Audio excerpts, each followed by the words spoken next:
What's going on, everybody? LK here, back at it again with another video, and today some more Dragon Ball FighterZ for y'all. So today, another clip from my stream on Friday. We do like a kind of Friday happy hour kind of thing, where I kind of stream for like 3-4 hours. We stream through 5 o'clock's happy hour. You get it.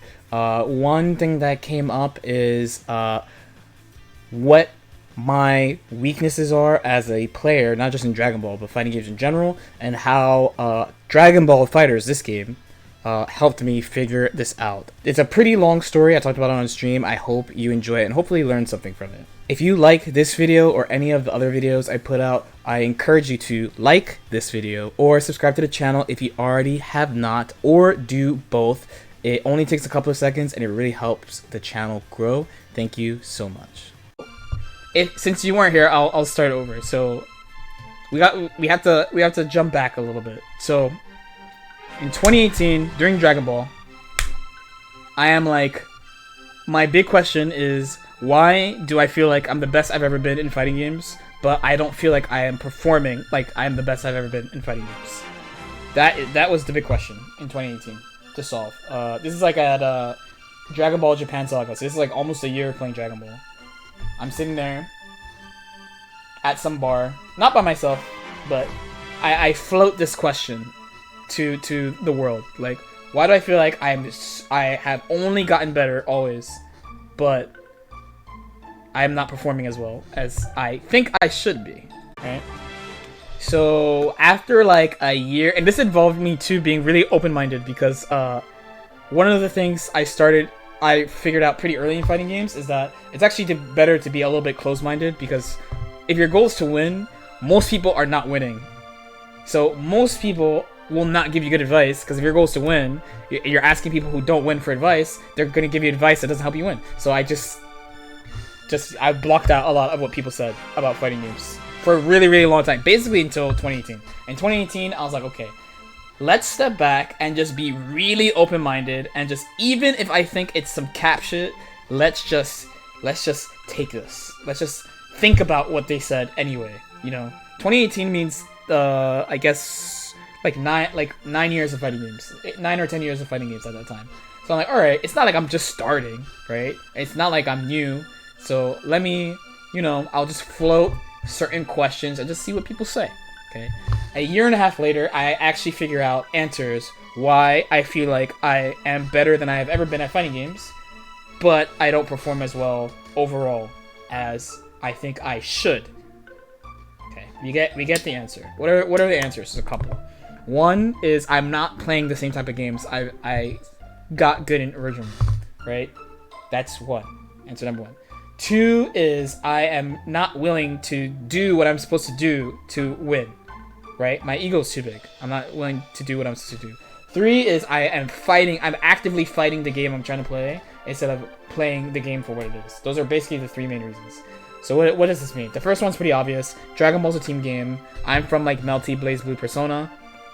Okay?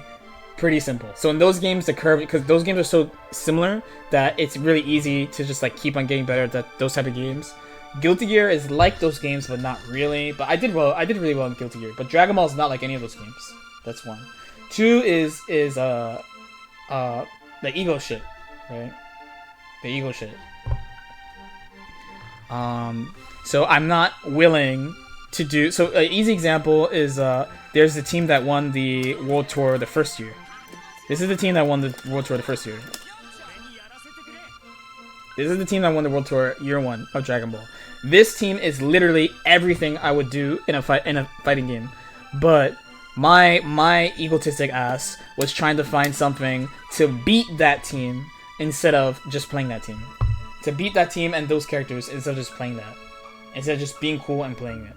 That's ego. That's 100% ego. Because at that time I was like, well, there's only a couple of things that I've won in Dragon Ball up to then. It's stuff like this, or like Goichi's team and shit. And then there's Sonic, who figures out ways to beat stuff. So I'm like, I'll be on that team. I'll try to figure out stuff. Right? That's thing number 2.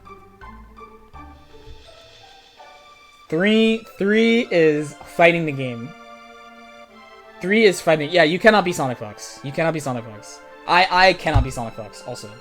Sonic is good at figuring out stuff that other people can't figure out and using stuff that people can't use. I'm not that person. I'm just cool, and today I'm cool with just not being that person, right? Right? Yeah, the last thing is I tried to fight the game instead of playing the game for what it is. So this game has a bunch of shit that you don't do in other. Remember, you don't do it in other anime games, right? But I try to play this game like other anime games. Of course, I'm gonna fight. It's just not the game. It's just not the game. You can't fight the game. So stop trying to be unique and start trying to be effective. It's not like you can still be unique, but it's like it's not. Your goal is not to be unique. Your goal is to like if you have a goal to win, you have to do what you gotta do to win, right? You have to do what you gotta do. It's okay to be unique, but it's like it's not my goal to be unique. So why am I trying to pick shit that beats the shit that's winning? Why not pick the thing that's winning? What do you mean fight against the game? Dragon Ball is really, by the way, the best example of this. This is the best example, because Dragon Ball, if you guys don't play Dragon Ball, the main, as an analytical player, the main issue that, okay, basically every fighting game has issues that you have to solve, right? No matter what. Whether or not however you do it is up to you.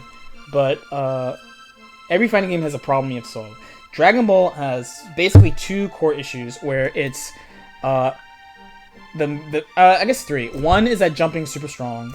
Two is that the defender always has something that is high return that they could do to you when you're attacking them. And three is that knockdowns are trash. Those are the three issues in this game, right?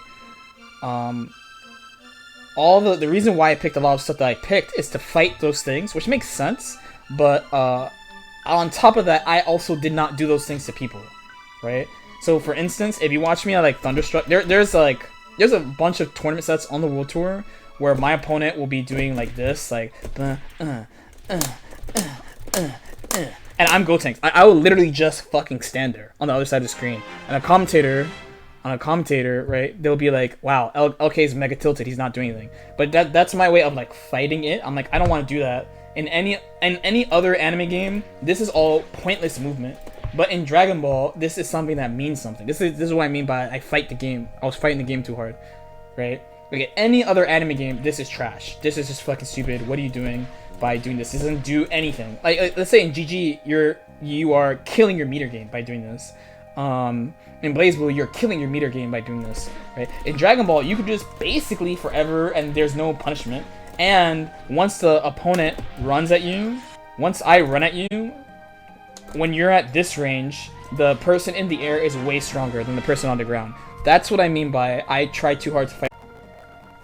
So that's an example. Like, I kept trying to... It's part of the reason why I switched to a team that wins by snapping you and using Spirit Bomb, because I didn't want to fight the game anymore.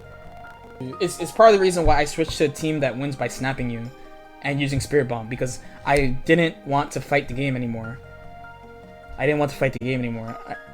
I also chose to not use these things against my opponents, which makes me, So with those things in mind, I also, because the 2020 LK thought is, let me try to get way better at all these things I'm not good at, because both Dragon Ball and Grand Blue all focus on things that I think I'm weak as a player, overall. Right? So I'm like, okay, now the other thing I gotta do is let's get good at these fucking things that I'm not good at. No, that's because I didn't want to fight the game. The reason why I played that, because I didn't want to fight the game anymore. Because anytime you slide knockdown, especially if you don't have a good understanding of how knockdown works in this game, because everyone deals with this differently, but the defending person, the person you knock down this is probably the strongest knockdown in a fighting game, is in Dragon Ball. The person who you knock down is ridiculously strong.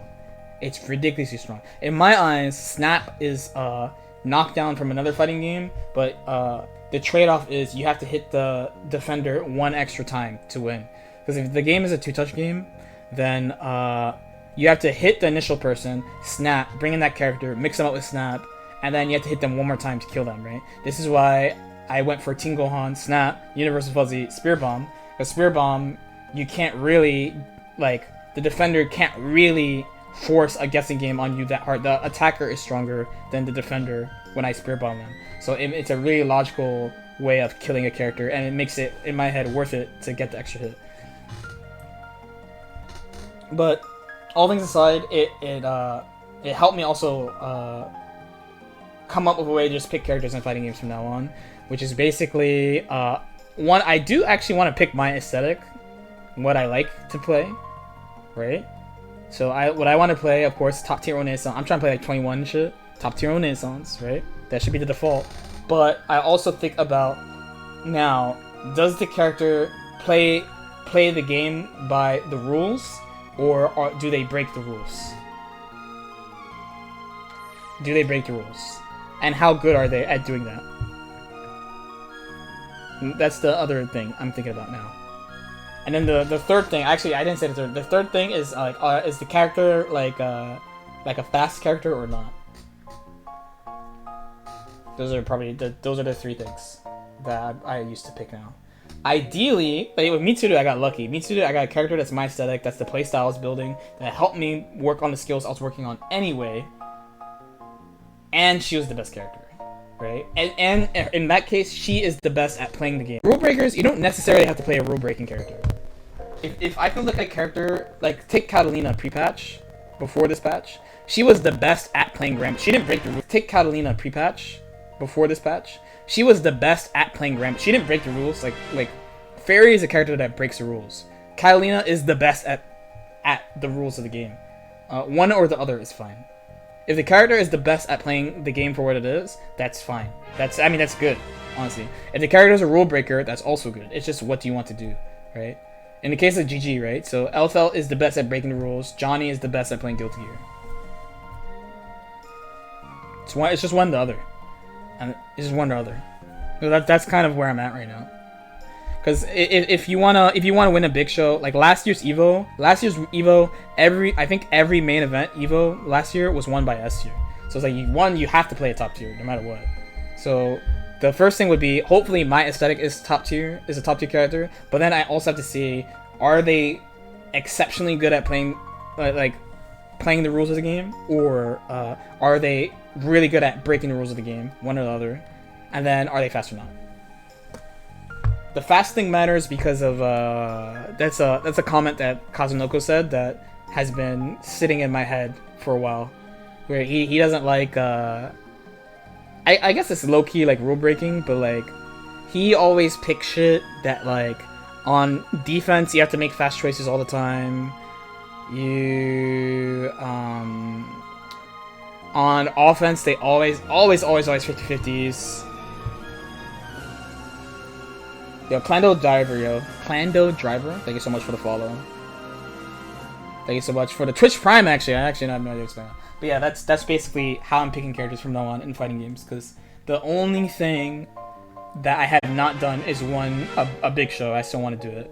Okay, so that's basically it. Funny that in about like 10 to 15 minutes of talking, I can like summarize maybe about a year and a half of like thinking about one problem. But it was actually a pretty serious thing for me personally. I thought about this a lot. It's also, if you have been watching competitive Dragon Ball this whole time, why you noticed the changes in the types of teams I picked from Season 1 to Season 2, and also how I switched teams less in Season 2 than Season 1. Season 1, I probably switched teams around like once every couple of months, to be honest. In Season 2, I only made like 3 major changes the entire year. As usual, if you have any questions or comments, feel free to leave them in the comment section below. Like and subscribe if you feel like it, and I'll see you next time. Peace out.